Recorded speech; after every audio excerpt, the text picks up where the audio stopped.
나로만 있지 않고는이라는 제목입니다.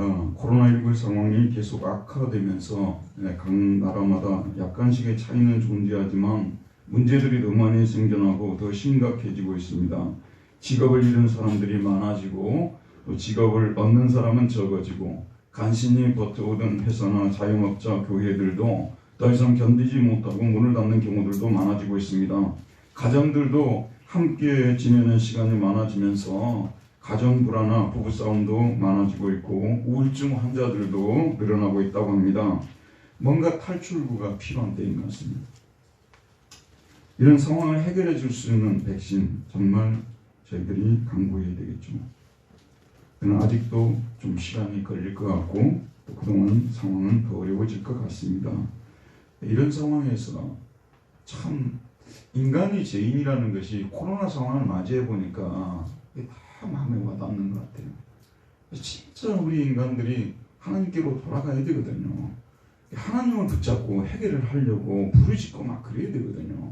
근데 제가 이렇게 살펴본 바로는 사람들이 별로 하나님을 찾지는 않는 것 같아요. 참 안타깝습니다. 여러분 300년 전에 여러분들이 잘 알고 있는 그 이성 중심의 계몽주의 시대가 펼쳐졌지 않습니까? 그때부터 인간은 하나님을 그렇게 간절히 찾지는 않는 것 같아요. 종교가 존재하지만 절실하게 하나님을 찾는 그 종교개혁 시대와 같은 그런 시대는 아닌 것 같습니다. 인간의 구원을 생각할 때 하나님보다도 유명한 사상가라든지 또 과학자라든지 정치가라든지 이런 사람들을 찾고 있는 것이죠. 근현대인들은 하나님을 그 자리에서 쫓아내고 인간을 하나님 자리에 대신 앉혔습니다. 그러는 동안 제1, 2차 세계대전 같은 전쟁들, 쓰나미 같은 자연재앙들, 스페인 독감 같은 전염병들 등등 인류를 멸망시킬 전쟁과 재난, 질병이 끊임없이 나타나고 있습니다. 그러다가 이제 코로나가 터져서 사투를 벌이고 있습니다. 참 이런 때 우리가 하나님을 기억해야 되거든요. 진정한 인류의 구원은 우리 하나님에게만 나오는 줄 믿습니다. 하나님만이 이 세상에서 우리 인간이 당하는 문제들로부터 구원해 주실 수 있습니다. 우리 기독교는 하나님을 창조주요 구속주라고 고백합니다. 이 세계를 누가 창조하셨다고요? 하나님이 창조하셨기 때문에 물건을 만드신 분이 물건을 제일 잘하는 거예요. 하나님이 세상을 만드셨기 때문에 세상의 문제는 하나님이 제일 잘 해결할 수 있습니다. 인간은 누가 만드셨습니까? 하나님이 만드셨기 때문에 인간의 문제도 하나님께서 가장 잘 해결할 수 있습니다. 이 사실을 누구보다 더 잘 아시는 분이 예수님이십니다. 예수님은 원래 하나님이셨고 하나님과 함께 하늘에 살고 계셨습니다. 하지만 인간을 구원하시기 위해서 이 세상에 내려오셨고 이 세상에서 십자가와 부활을 통한 구원의 대업을 성취하셨습니다. 이제 그는 자신이 왔던 하늘로 다시 가시려고 하십니다. 왜 가시려고 하시는가? 왜 하늘로 올라가시려고 하시는가? 하나님 곁에 계시면서 우편에 계시면서 우편은 권능의 자리예요. 권능의 자리, 권세의 자리죠. 자신이 이루어놓으신 구원의 효력을 오고 오는 시대에 지속적으로 나타내시기 위함입니다. 하늘에서 십자가 백신을 인간의 죄를 치료하는 백신은 십자가 백신밖에 없어요. 이 십자가 백신을 온 세상 사람들에게 전달해서 죽어가는 죄인들을 살리는 이 일을 총괄하시기 위해서 하늘로 올라가신 것입니다. 이스라엘 땅에만 계시면 예수님께서 온 세상을 총괄할 수가 없어요. 하늘로 올라가셔야 온 세상을 총괄할 수가 있는 것입니다. 그래서 하늘로 올라가셔서 하나님과 우리 인간의 중재하고 계시는 것입니다. 여러분, 우리 인간은 중재 없이, 중보 없이 하나님께 나갈 수 없습니다. 그리고 하나님께 나갈 수 없으므로 하나님으로부터 오는 모든 복들을 하나도 받을 수 없습니다. 자, 여러분 정신 차리고 잘 들으십시오. 우리 구원은 두 가지 차원을 가지고 있어요. 죄로부터 사망으로부터 죽음으로부터의 구원, 그리고 하나님과의 관계를 맺게 하심을 통해서 하나님으로부터 좋은 것들을 받는 차원. 자주 제가 말씀드립니다만 우리는 처음부터 이 기독교가 들어올 때요, 도교나 불교나 이런 그 바탕에서 샤머니즘이나 이런 바탕에서 들어왔다 그 말이에요. 그러니까 뭘 안 하는 것을 기독교라고 생각해요. 뭘 하나님께 하는 것을, 의무를 하는 것을 하나님을 믿는 것이라고 생각하는데 잘못된 게 아니에요. 근데 이 차원을 너무 많이 강조를 해버린 거예요. 그래서 좋으신 하나님이 예수님을 이 땅에 보내신 것은 우리에게 무슨 의무를 부과하기 위해서가 아니라, 궁극적인 목적은 의무 부과하는 게 아니에요. 하나님께서 하늘에 속한 모든 신령한 복을 넘치게 우리에게 내려주셔서 그것을 누리도록 하기 위함인데, 저도 죄송합니다만은요, 40대까지만 해도 이 복음을 제대로 전하지 못했어요. 거의 저도 뭐냐면 소극적 차원, 죄짓지 말고 바르게 살아야 되고 그런 얘기 했었어요. 그런데 제가 50이 넘으면서 이 신앙에 눈을 뜨면서 이게 아니더라고요. 또 하나의 차원을 너무 전하지 않은 거예요. 그래서 하나님은 우리를 구원하셨을 뿐만 아니라 위에 속한, 하늘에 속한 모든 좋은 것들을 우리에게 풍성하게 내려주셨어. 그래서 예수님께서 양으로 생명을 얻게 하고 더욱더 어떻게 하려고요? 풍성히 얻도록 함이라. 우리가 영적으로 부자가 되도록 하기 위해서 우리 예수님께서 이 땅에 오신 것이라는 말씀 아니겠어요? 근데 이 차원을 너무 모르고 있는 거예요. 그래, 예수님이 하늘로 올라가신 것은 뭐냐면 거기서 우리를 감독해갖고 영호 가운데 무슨 죄를 짓고 있는가, 그거 감독하려고 하늘로 올라가신 것이 아니라 하늘에 계시면서 우리의 필요를 보시고 우리의 궁핍을 보시고 우리의 연약함을 보시고 필요할 때마다 필요한 것들을 우리에게 공급해 주시기 위해서, 우리가 구하는 것들을 하나님께서 내려주시기 위해서 그리로 올라가신 것입니다. 여러분, 지금까지 어떻게 예수를 믿어왔는지 모릅니다만 잘못된 것은 빨리 바꿔야 됩니다. 그거 안 바꾸고요 계속 끝까지 가잖아요. 정말 여러분, 아무런 도움이 되지 않습니다. 우리 예수 믿는 사람들은 영적으로 풍성한 사람들에 대한 기쁨이 충만하고 은혜가 충만하고 평안이 충만하고, 이거 우리 하나님이 우리를 이렇게 하라고 구원하신 거 아니겠습니까? 여러분, 양으로 생명을 얻게 하고 더욱더 풍성히 얻도록 하기 위함이다. 이 말씀을 가슴속에 새기시기를 바랍니다. 강조하지 않으면요, 우리가 항상 들어도 그냥 흘려버리고 지나가 버리면요, 항상 거기서 우리가 신앙생활이 그냥 맴돌게 되어 있습니다. 그래서 제가 강조하고 또 강조를 하니까요, 하나님 우리에게 복 주시기 위해서 예수님 보내신 것입니다. 예수님이 하늘로 올라가신 것은 우리에게 복 주시기 위해서 올라가신 것입니다. 그 복은 세상 사람들과 공유하는 복도 있지만 세상 사람들이 전혀 눈도 뜨지도 못하고 보지도 못하고 알지도 못하는 그러한 복, 그걸 신령한 복이라고 하잖아요. 그런 복을 우리에게 주시기 위해서 하늘로 올라가신 것입니다. 자, 오늘 요한복음 14장 1절에서 3절 말씀 우리 한 목소리로 읽어보도록 합시다. 시작. 너희는 마음에 근심하지 말라. 하나님을 믿으니 또 나를 믿으라. 내 아버지 집에 거할 곳이 많도다. 그렇지 않으면 너에게 일렀으리라. 내가 너희를 위하여 거처를 예비하러 가노니 가서 너희를 위하여 거처를 예비하면 내가 다시 와서 너희를 내게로 영접하여 나 있는 곳에 너희도 있게 하리라. 예수님께서 지금 제자들을 이 세상에 두고 하늘로 올라가시려 하십니다. 그렇게 하시는 목적은 거기에 가서 거처를 마련하신 후에 그의 제자들과 당신의 백성들을 그리로 이끌어 거기서 영원히 살도록 하기 위함이라는 것입니다. 그러면서 예수님은 그가 가는 하늘길을 제자들이 알고 있다고 말씀하십니다. 4절에 보면 내가 어디로 가든 가는지 그 길을 너희가 아느니라. 제자들이 안다고 말하고 있어요. 예수님이 어디로 가는지. 저와 여러분 정도 됐으면 하늘로 가시지요. 우리를 복주시기 위해서 하늘로 가시지요. 그렇게 대답했을 것입니다. 우리 교회 교인들 같으면요. 그런데 3년 동안 따라다닌 이 도마를 비롯한 이 제자들은 완전히 눈이 멀어 있어요. 도마가 예수님께 반론을 제기합니다.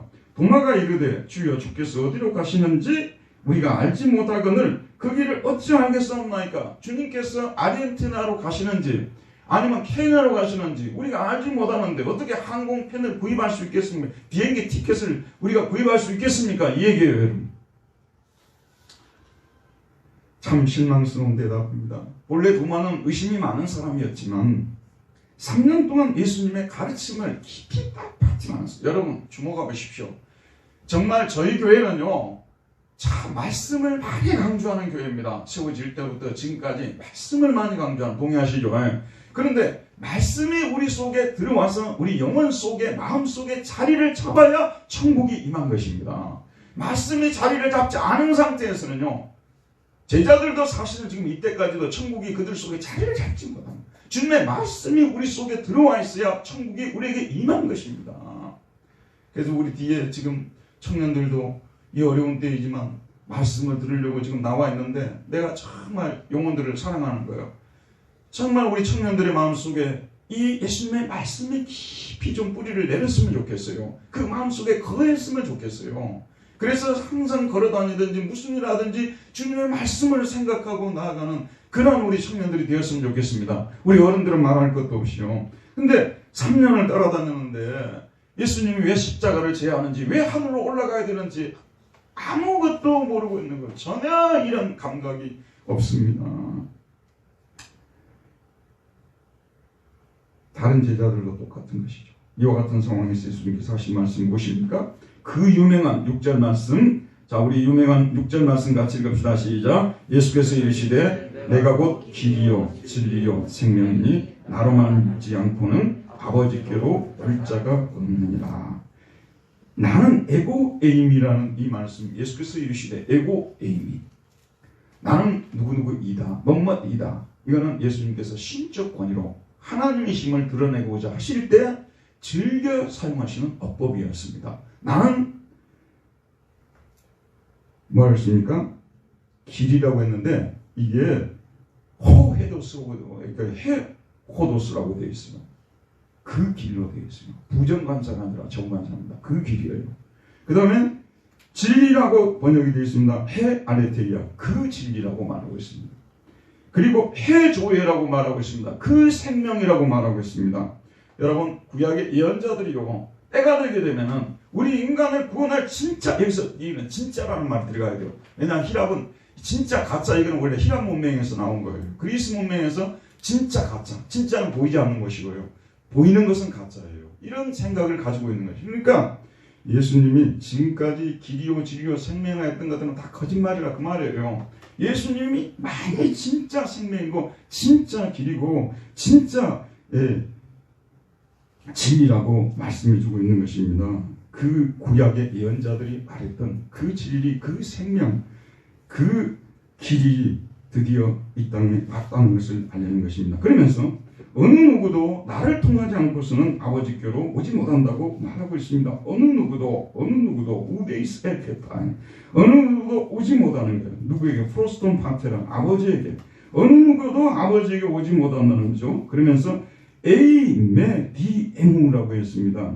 나를 통하지 않고서는, 만약에 나를 통하지 않는다면, 여기서 디에무는 나를 통해서예요. 우리는 말미암고라고 번역이 되는데 나를 통해서가 아니라면 어느 누구도 나에게 올 수 없다고 말하고 있습니다. 소크라테스를 통해서도, 공자를 통해서도, 스카모니를 통해서도, 마호메스를 통해서도, 어느 누구를 통해서도 나에게로 올 수 없다는 말씀이에요. 하늘에 이르게 하는 유일무이한 길은 오직 우리 주 예수님이신 줄 믿습니다. 오늘날 예수님을 통하지 않고서도 아버지께로 올 자고 있다고 말하는 사람들이 있습니다. 종교 다원주의자들입니다. 이들은 산 정상은 하나이지만 그리로 올라가는 길이 여러 길들이 있듯이 하나님은 한 분이시지만 그에게로 가는 길은 다양하다고 주장합니다. 왜냐하면 신은 여러 종교의 창시자들에게 자신에게로 오는 길을 조금씩이라도 알려주셨기 때문이라고 말하고 있습니다. 기독교인들이 자처하는 이 종교다원주의자들은 하나님은 사카모니에게도, 마호메드에게도, 공자에게도, 힌두교의 창시자에게도, 신도의 창시자에게도 자신이 누구인지를 어느 정도는 알려주셨다고 말하고 주장을 하고 있습니다. 그런데 아버지께로 오는 예수에게는 가장 정확한 길을 알려주었다는 거예요. 바로 이 점에서 예수님은 하나님과 가장 가까운 분이시고 하나님께로 가는 길을 가장 정확히 알려준 사람이라는 뜻입니다. 말하자면 예수님만이 하나님께로 가는 길을 가르쳐 주신 유일한 분이 아니라 다른 종교 창시자들과 비교해서 비교적 상대적으로 정확히 알려주신 분이라고 말하고 있습니다. 여러분 여기 다 알고 계시죠? 그러면서 기독교만이 진리를 가지고 있다고 배타적으로 주장하지 말라고 목소리를 높입니다. 진리는 기독교에만 있는 것이 아니고 타종교도 있고 구원에 이르는 길은 어떤 종교를 가지든 그 종교의 가르침을 잘 지키면, 구체적으로 사랑의 계명을 잘 지키면 구원을 받을 수 있다고 말합니다. 로마 천주교의 독일 신학자 칼라라는 사람이 익명의 그리스도인이란 말을 했어요. 어느 종교에 속해 있든지 사랑을 실천하는 사람은 그 사람이, 우리 인간들은 모르지만 구원받은 사람이라고 이렇게 말하는 주장인데, 로마 가톨릭은 이 모든 종교를 교황체제 하에서 통합을 시키려는 생각을 가지고 종교다원주의를 적극 지지하는 그런 사람들입니다. 이들은 기독교의 유일성을 주장하는 사람들은 간용도 없고 협소하고 독선적이라고 심하게 비판합니다. 이들은 성경만이 인간에게 구원을 알려주는 유일무이한 계시임을 믿지 않습니다. 저와 여러분은 성경만이 하나님 우리 아버지께서 인간에게 구원을 얻는 방법을 가르쳐준 유일한 계시라고 믿습니다. 하나님은 성경을 통하여 구원을 얻는 유일한 길은, 아버지께로 가는 유일한 길은 예수님이라고 분명하게 말씀하고 있습니다. 예수님도 이 점에는 우리 하나님 아버지와 정확히 일치합니다. 그래서 6절 말씀, 내가 곧 길이요 진리요 생명이니 나로 말미지 않고는 아버지께로 올 자가 없느니라. 어느 누구도 석가모니나 간디같이 삶을 헌신적으로 고상하게 산 사람들이라 하더라도 예수님을 통하지 않고서는 아버지께로 올 자가 없다고 분명히 말씀하고 있습니다. 자, 여러분, 저와 여러분은 예수님을 통하지 않고서는 아버지께로 갈 자가 없다는 것을 믿습니까? 정말로 믿어지십니까? 우리가 예수님의 유일성을 믿으면 간용이 없어지고 편협해지고 고집이 센 사람들이 되는 것입니까? 그런데 참 입장 바꿔놓고 생각해야 되는데요. 가장 여러분 비근한 하나 예를 들어볼게요. 터키에서 지금도 기독교 선교사들이 아주 잔인하게 살해를 당합니다. 이게 몇 년 간격으로 막 자행이 되고 있기 때문에 참 가슴 아픈 일들이 벌어지고 있는데, 우리나라 같은데 이슬람 사람들이 많이 들어와 있지만 그런 일이 안 벌어지잖아요. 기독교인이 많은 우리나라에서, 우리 기독교인 중에서 그 이슬람 선교사라든지 이슬람 사람들을 그렇게 잔인하게 해치고 그러지 않잖아요.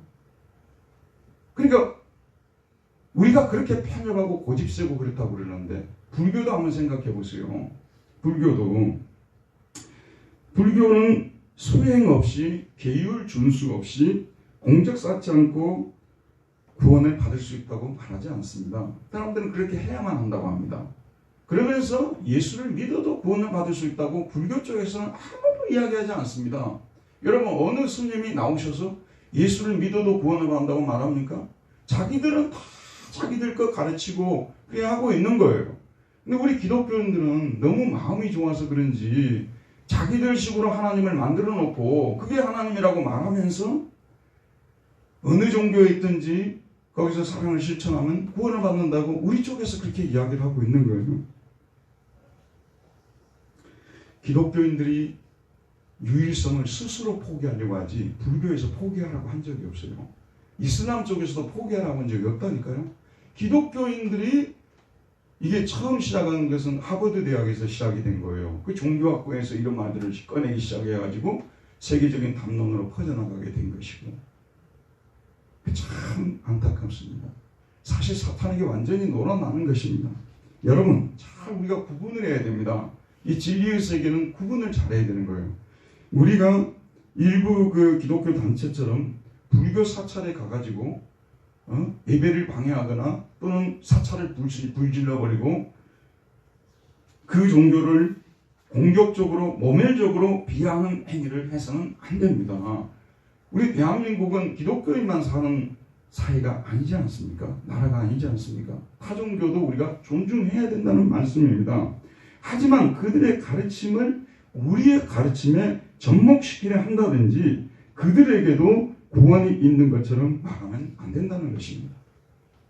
이런 행위는 구약의 예언자들이 심각하게 경고했던 우상숭배 행위요 음란 행위인 것입니다. 호세아서를 보게 되면 음란이라는 말이 그렇게 많이 등장하거든요.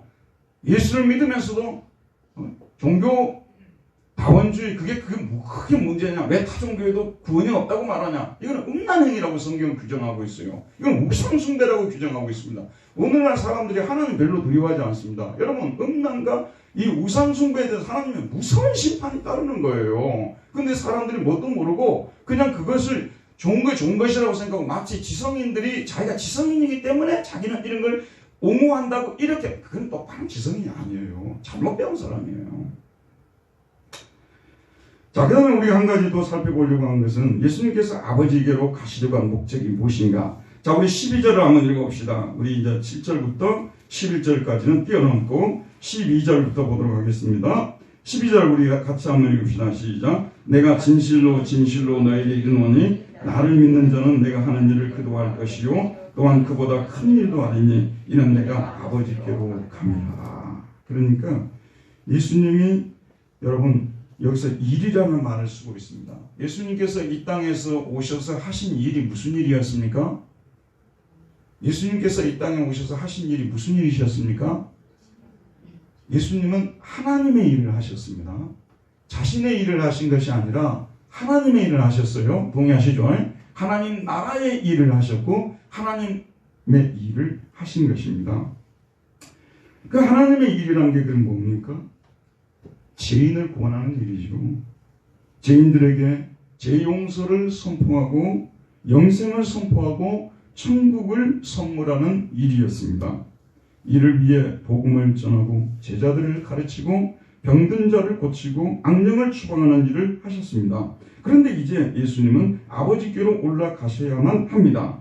아버지 우편에 계시면서 이미 이루어 놓으신 인류 구원의 대업을 계속 실행하기 위해서입니다. 그래서 예수님은 이 땅에 남겨진 제자들을 돕기 위해서 그래서 그들이 자신이 하시던 구원의 일을 이어가시도록 하기 위해서 아버지께로 올라가려고 하시는 것입니다. 이제 제자들에게 주어진 과업은 무엇이냐면요. 예수님이 하시던 그 하나님의 나라의 일을 하는 거예요. 저희들에게 우리 예수님께서 맡기신 일이 무슨 일입니까? 이거 정확하게 하자고요. 무슨 일이죠? 하나님 나라의 일 아니에요. 동의하시죠? 우리 하나님 나라의 일을 하기 위해서 우리가 이 땅에 존재하는 거예요. 근데 우리가 하나님 나라의 일을 하려고 하는데 우리가 가지고 있는 자연적인 은사들, 재능들로만은 할 수가 없어요. 하나님 나라의 일이요.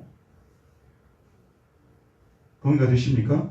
우리 힘으로만 할 수가 없어요. 그래서 우리가 하나님 나라의 일을 하기 위해서 필요한 것들이 너무나 많고 구해야 될 것이 너무 많은 거예요. 그래서 그것을 누구에게 구해야 되냐? 하나님께 구해야 됩니다. 우리 예수님께서 하나님 우편에 계시면서 우리가 하나님 나라의 일을 하기 위해서 필요한 것들을 강구할 때마다 그것을 도와주도록 하기 위해서 하나님 우편으로 가신 것입니다. 그래서 요한복음 14장을 보면 하늘로 가시겠다는 말씀이 나오면서 중간중간에 하나님의 나라의 일을 말씀하시고 그리고 우리 보고 기도하라고 강구하라고 중간중간에 가르치고 있습니다. 그래서 오늘 말씀에 보게 되면 오늘 말씀 13절과 14절을 우리 한번 읽어보도록 할게요. 13절 14절입니다. 시작. 너희가 내 이름으로 무엇을 구하든지 내가 행하리니 이는 아버지로 하여금 아들로 말미암아 영광을 받으시게 하려 함이라. 내 이름으로 무엇이든지 내게 구하면 내가 행하리라. 그랬습니다. 이거 보면 예수님께서 하신 말씀이에요. 내 이름으로 무엇을 구하든지 내가 행하리니 이는 아버지로 하여금 아들로 말미암아 영광을 받으시게 하려 합니다. 이렇게 우리가 필요한 것들을 제자들이 구하는 것을 주시는 것은 그들이 하나님의 일을 해서 결국은 하나님 아버지께서 영광을 받도록 하기 위함이라는 것. 여러분, 저와 여러분은 예배를 드리고 있습니다. 누구를 위해서 우리가 예배를 드리고 있습니까? 하나님 아버지께서 영광을 받으시도록 하기 위함이에요. 우리가 어떤 사람에게 전도를 합니다. 결국은 그 전도를 받은 사람이 하나님을 섬기게 돼서 믿게 돼서 누가 영광을 받도록요? 하나님께서 영광을 받도록. 저와 여러분이 직장 생활을 하고 있습니다. 일을 하고 있습니다. 누가 영광 받도록 하기 위함입니까? 하나님께서 영광을 받도록 하기 위함입니다. 이 점을 우리는 분명하게 짚고 넘어가야 되는 것입니다. 저 말 아시겠죠? 그래서 기도의 본문을 다루면서 아버지의 일이 빠져버리고 하나님의 영광이 빠져버리게 되면 이게 기복주의가 되는 거예요. 기복주의는 자기 복만 생각하니까 아버지 영광 생각하지 않잖아요. 그렇죠, 여러분? 그래서 오늘 우리 예수님께서 너희가 내 이름으로 무엇을 구하든지 내가 행하리니 이는 아버지로 하여금 아들로 말미암아 영광을 받으시게 하려 함이라 하면서 내 이름으로 무엇이든지 내게 구하면 내가 행하리라. 누구의 이름으로요? 내 이름으로. 누구의 이름이라고요? 예수님의 이름으로. 다른 이름은 안 돼요. 오직 예수님의 이름으로. 누구의 이름으로요? 아들의 이름으로 내게 무엇이든지 구하면 응답해 주시겠다. 우리 저기에 제 뒤에 우리 규현이가 앉아있고 또 왼쪽에는 우리 민서가 앉아있는데 목사님 마음은 너희들이 이 말을 말씀을 좀 마음속에 받았으면 좋겠어. 그래서 너희들이 필요하고 힘들고 어려울 때 예수님의 이름으로 하나님의 아들의 이름으로 무엇이든지 구해서 하나님께로부터 참 좋은 것들을 많이 받았었으면 좋겠어요. hen주님도 앞에 있어서 몰랐어요. 원래요 아들의 이름으로 구하면 잘 들어주게 돼 있어요. 우리 아들이 전화가 와가지고 아빠 설교 영상을 가끔씩 듣는데 코로나 때인데 뭐 그렇게 길게 해? 그러더라고요.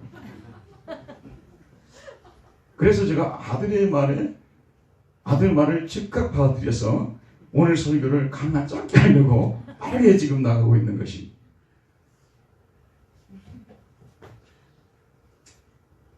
사실 설교 1시간 듣는 것을 길다 말다 그런 얘기를 하면 안 되거든요, 원칙으로. 그런데 그 집중하는데 한계가 있기 때문에 그게 또 길게 느껴질 수도 있어요. 저희 교인들은 뭐 길다는 얘기를 거의 하신 분들이 없습니다만 우리 아들이 믿음이 없어서 그렇게 하더라고요. 그래서 어쨌든 아들의 말이니까 오늘 좀 짧게 하려고 지금 뭐 50분밖에 안 됐어요. 자, 그래서 예수님의 이 사실을 계속해서 기도를 하라고 제자들한테 강조를 하고 있어요. 또 15장 7절을 한번 보도록 할게요. 15장 7절 한번 찾아서 읽어볼까요?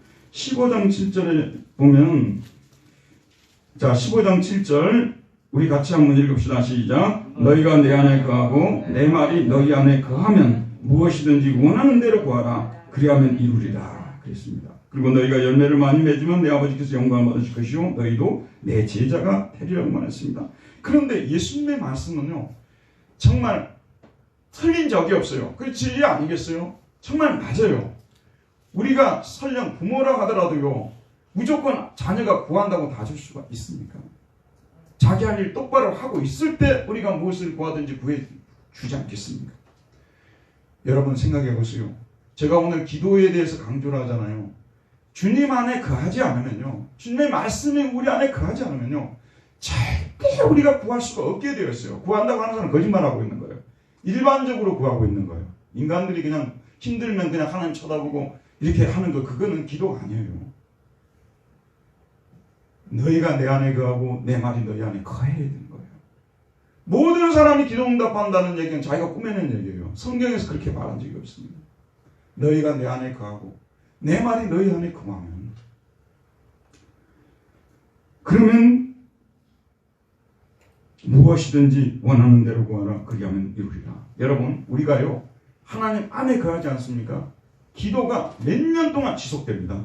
저도 아침마다 예배 시간을 가지면서 기도를 하고 있습니다만 어떤 기도는요 뭐 수십 년 동안 하는 기도도 있고요, 어떤 기도는요 몇 년 동안 지속적으로 하는 기도가 되어 있어요. 왜냐하면 이것은 하나님 영광 받으시기 위함이고 그 사람을 살리는 것이기 때문에 정말 기도할 때마다 성령께서 인도하셔서 간구를 드리는 거예요. 이거는 그냥 어느 정도의 그냥 기도냐 그러면 이건 supplication이라는 말을 쓰잖아요. supply 해달라고, 공급해달라고, 하나님 그렇게 해달라고 간절하게 기도하는데, 여러분 우리는요 거짓말하는 그리스도인이 되면 안 돼요. 우리가 하나님 앞에 지금까지 얼마나 간구를 하는 기도를 드렸는지, 그럼 그 간구하는 기도를 못 들은 이유는 어디에 있었는가? 이유가 있어요. 이유가 없는 게 아니에요. 제가 대학교 다닐 때요, 너무 속이 안 좋아가지고 병원에 가게 되면 항상 의사 선생님이 신경성이라고, 나중에는 신경성 자꾸 말하는 게 신경질이 나더라고요. 정확하게 진단을 해주고 고쳐줘야 되는데 신경성이라고 하면 넘어가냐 그 말, 되냐 그 말이에요. 저는요, 진리를 배워보니까 다 답이 있어요. 왜 우리가 기도가 간절하지 않고 지속적이지 않게 되냐 그러면요, 주님 안에 거하지 않고 있기 때문에, 하나님과 무슨 프로블렘이 발생해 있기 때문에, 문제가 발생해 있기 때문에 그러는 거예요. 여러분 컴퓨터를 돌리는데요, 컴퓨터를 돌리는데 문제가 발생했으면 컴퓨터가 제대로 돌아갑니까? 안 돌아가는 거예요. 근데 우리가 어쩐 줄 아세요? 웃기는 거야. 내가 기도하는 사람인데 왜 기도 안 하냐고 목사님 설교에서 그러냐고. 기도 안 하고 있다니까요. 난 안 봐도 안다니까요. 안 봐도 아는 거예요. 너희가 내 안에 거하고 내 말이 너희 안에 거해야 되는 거예요. 이거는 확실하게 주님의 말씀 그렇게 말씀하고 있습니다. 그 다음에 한 구절만 더 보도록 합시다. 16장 24절입니다. 16장 24절 같이 읽겠습니다. 시작. 지금까지는 너희가 내 이름으로 아무것도 구하지 아니하였으나 구하라 그리하면 받으리니 너희 기쁨이 충만하리라. 우리가 지금까지는 예수님의 이름으로 무엇을 구하든지 하나님께서 들어주신다는 지식이 없었고 확신이 없었기 때문에 간구하지 않았어요. 이제부터는 알게 됐어요. 이제부터는 예수의 이름으로 무엇을 구하든지 하나님께서 들어주신다는 확신을 갖게 됐습니다. 그래서 우리는 이제 무엇이든지 하나님께 나가서 기도할 수가 있는 거예요. 복음을 전하려고 하는데 참 복음 전하는 것처럼 어려운 일이 없어요. 쉬운 일이 아닙니다. 그 담대함이 필요한 거예요. 어떻게 입을 열어서 예수 믿으세요, 교회 나오세요, 참 하나님이 도와주셔야 됩니다. 그러니까 우리가 아침마다 기도하면서 저녁마다 기도하면서 내 입을 벌려 담대히 복음을 전하게 해달라고 바울처럼 우리가 기도를 드리는 것이요. 주변에 회개하지 않는 분들이 계십니다. 여러분, 저는요 목회자지만요, 성도들 사랑이라는 게 뭐예요? 성도들에게 바른 신앙을 가르쳐줘야 되는 거예요. 그래서 그들이 기도해서 그들의 삶을 살아나도록 만들어주고 그들이 하나님께 복을 받도록 만들어주는 것이 나는 목회자의 의무라고 생각하거든요. 그런데 여전히 회개하지 않고 잘못된 신앙을 고집하고 있는 사람들을 바라보게 되면요, 속에서 너무너무 가슴에 고통이 일어나요. 여러분, 그거는요, 솔직히 그런 분들도 저를 하나도 힘들게 하지 않아요. 저를 전혀 괴롭히지 않아요. 그런데도 제가 그렇게 간절히 기도하는 이유는 뭐냐면, 진짜 그들이 하나님의 복을 좀 받았으면 좋겠어요. 하나님께서 주시는 모든 좋은 것들을 받았으면 좋겠어요. 그래서 회개케 해달라고 간구하는 것입니다. 지금 코로나 상황을 지내다 보게 되면요, 예수를 잘 믿는 우리 신앙인들도 마음이 막 흔들리고 약해지고 직장에서 쫓겨나면 어쩔지 모르겠다는 생각도 들고요. 장래일을 생각하면 또 막 마음이 참 이렇게 막 힘들어지고 삶이 고단해지고 우울해지기도 하고 그럴 수 있어요. 여러분, 이런 상황에서 주님께서 뭐라고 말씀하시냐고만요. 그건 내 문제니까 네가 알아서 처리하고 어디 어디 가가지고 상담하고 그렇게 말씀하시지 않으셨어요. 그런 문제도 내게로 가져와서 내게 상담을 하는 거예요. 내게 부르짖으라고 말하고 있습니다. 여러분, 우리가 살아가면서 항상 문제가 있지만 요럴 때는 더 큰 문제를 가지고 있는 때 아니겠습니까? 정말 하나님 앞에 나가서 기도하시기를 바랍니다. 무엇이든지 하나님께서 들어주십니다. 그래서 적어도 우리 하나님께서 우리의 마음속에 놀라운 평화를, 지각에 뛰어난 하나님의 평화를 우리의 마음속에 창조해 주실 줄 믿습니다. 두려움을 쫓아내달라고 우리는 기도해야 되는 거예요. 두려움을 쫓아내달라고. 우리 지금 현준이가 제대를 해가지고 지금 나와 있습니다만, 또 마음속에는 또 대학에 복학도 해야 되고 직장도 어떻게 될지 모르겠고 장래도 어떻게 될지 모르고 심적인 불안함이 있어요. 없을 것 같아요. 여러분, 교회에 나와서는 누구나 다 여유있게 앉아있는 거예요. 그걸 보고 판단하면 안 돼요. 다 나름대로 심적으로 숨기고 있는 것들이 있고요, 고통스러운 부분들이 있습니다. 우리는 하나님 앞에 그것을 내어놓고 하나님께 간절히 부르짖어야 되는 거예요. 두려운 마음이 임합니다. 두려움을 물리쳐달라고 기도하고요, 장래에 대한 확신을 주시옵소서. 하나님이 나를 인도해 주신다는 확신을 주시옵소서. 하나님께 부르짖는 거예요. 그리고 무엇보다도 우리는 날마다 성령 충만을 위해서 기도해야 되는 것입니다. 보혜사 성령은 우리를 도우시기 위해서 우리와 함께 계십니다. 그래서 우리는 보혜사 성령님이 성령으로 우리를 충만하게 채우셔서 담대하게 이 험한 세상을 이겨나가게 해달라고 우리 하나님께 구해야 된다는 말씀입니다. 요약하고 마치겠습니다. 우리는 예수님께서 하늘로 올라가심을 통하여 기도의 특권을 가지게 되었습니다. 하지만 기도하기 위해서는 우리가 아버지 하나님은 모든 좋은 것들의 원천이시며 수혜자이심을 믿어야 하고 그 믿음 속으로 아버지께로 가야 한다는 간절한 소원을 가져야 됩니다. 여러분 뭐가 죄인 줄 압니까 여러분? 이웃에게 뭐 비방하고 이웃을 욕하고 뭐 또 이렇게 뭐 도둑질하고 그런 것만 죄가 아니에요 여러분. 이런 윤리도덕적 이런 것만 죄가 아니에요. 아버지가 그렇게 좋은 분인데도 끝까지 나가지 않고 문제는 나 혼자 해결하겠다 하고 이런 것이 교만이고 정말 우리가 청산해야 될 죄입니다 여러분. 이런 것들은 지성인들이 더 심해요 여러분. 지성인들이 모인 교회들은 가게 되면요 다 이렇게 무게만 잡고 앉아가지고 거룩하게 보이는데 어린아이와 같이 부르짖는 그런 아름다운 모습이 없는 거예요. 누가 아름답습니까 여러분? 어린아이와 같이 하나님께 나갈 때는 배우가 안 배우고 아무 소용이 없어요. 하나님 앞에 나가서 필요한 것들을 간구할 때는 무릎을 꿇고 간구해야 되는 거예요. 도와달라고 간구해야 되는 거예요. 사람들이 목회의 비결에 대해서 많이 이야기를 하고 특강도 하고 그러는데요. 저는 목회의 비결이 무엇이냐, 목회는 목사가 하는 게 아니에요. 주님이 하시는 것입니다. 주님이 도와달라고 항상 기도하면 목회가 되더라고요. 주님이 도와주시지 않으면 내가 아무리 잘났고 발버둥을 쳐도 목회가 안 되게 되어 있어요.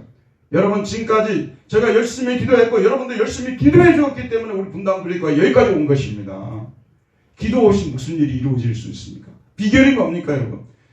하나님께로 나가면 모든 좋은 것을 하나님께서 주신다는 확신을 가져야 돼요 여러분. 하나님은 우리가 생각보다 1000배, 10,000배, 100,000배, 억만 배 좋으신 분이십니다. 우리는 인색하기 짝이 없고요. 예수님께서 무슨 비유를 썼습니까?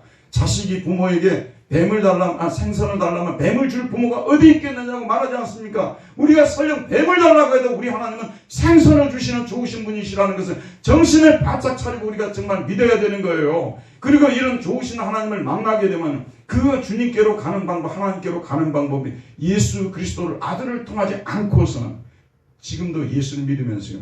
우리 예수 믿는 사람들, 특별히 배운 사람들이요. 종교 다원주의도 뭐 진리가 있지 않겠어요? 목사님식으로만 가르치는 것이 진리겠어요? 목사님들이 얼마나 많은데 신학은 얼마나 다양한데요. 그리고 예수의 유일성을 믿지 않고 예수의 이름의 가치조차도 모르고 예수의 이름으로 하나님께 나아가지도 않고 그 죄가 얼마나 큰 죄인가를 하나님 앞에 눈물을 흘리면서 여러분 얘기해야 돼요 여러분. 지금까지 여러분들 그렇게 믿어온 분들이 있다고 말입니다. 그거는 믿음도 아닌 거예요 여러분. 그러기 때문에 아무것도 하나님께로부터 못 받는 것입니다. 이런 잘못된 신앙을 철저히 청산하고 우리는 하나님께로 가는 길은 누구를 통해서만요? 오직 예수 그리스도를 통해서만. 그리고 또 한 가지 이것으로 끝나면 안 돼요. 그리고 이렇게 알았다 하더라도 우리가 날마다 긍휼하심을 받고 때를 따라 돕는 은혜를 받기 위해서 의도적으로 정신을 차리고 하나님께 나아가야 됩니다.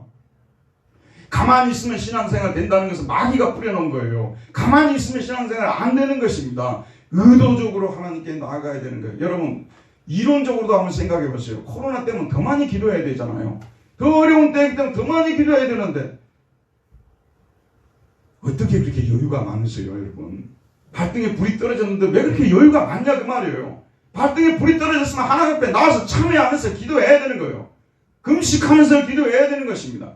그렇게 해서 하나님께 나아가기만 하면 산더미 같은 문제가 쌓여있다 할지라도요. 하나님께서 해결해 주시기 위해서 손을 들기만 하면 하나님이 일어나시기만 하시면 그 문제는 일주일 안에도 해결이 되는 줄 믿습니다. 저는 그런 신앙을 가지고 신앙생활을 하고 있습니다. 하나님은 그냥 대충 믿는 것은 신앙생활 아니라니까요. 우리는 하나님께 나아가야 됩니다. 날마다 그분의 은혜의 보좌 앞에 나가서 하나님 저의 연약함을 도와주시옵소서. 저의 두려움을 쫓아내 주시옵소서. 마음의 평화를 창조해 주시옵소서. 직장에 어려움을 겪고 있습니다. 도와주시옵소서. 가정에 어려움을 겪고 있습니다. 도와주시옵소서. 하나님이 도와주시지 않으시면 내 힘으로 할 것이 아무것도 없습니다. 이렇게 하나님께 간구하고 나아가야 된다는 말씀이에요. 저는 이런 얘기해서 유치하다고 여러분 말할 수도 있겠죠. 유치하기도 해요. 성경에 이렇게 표가 있지 않습니까? 목사님 저는 얼마나 유치하냐 그러면요. 내가 이 표대로 순종하지 않으면 제대로 성경 못 읽는다고 저는 그 정도로 유치한 사람이에요. 어린아이 같은 사람이에요. 그래서 일주일에 그것을 분량을 보고 정해가지고 계속 주마다 그 성경을 채우고 나아갑니다. 여러분 우리 중에요. 타고나면서부터 종교성이 너무 탁월해가지고요. 매일 그냥 자기는 자동적으로 성경 읽어주고 자동적으로 기도할 사람 아무도 없는 것입니다. 우리는 노력하지 않으면 안 되는 거예요. 매일매일 우리는 하나님 앞에 엎드려야 되는 것입니다.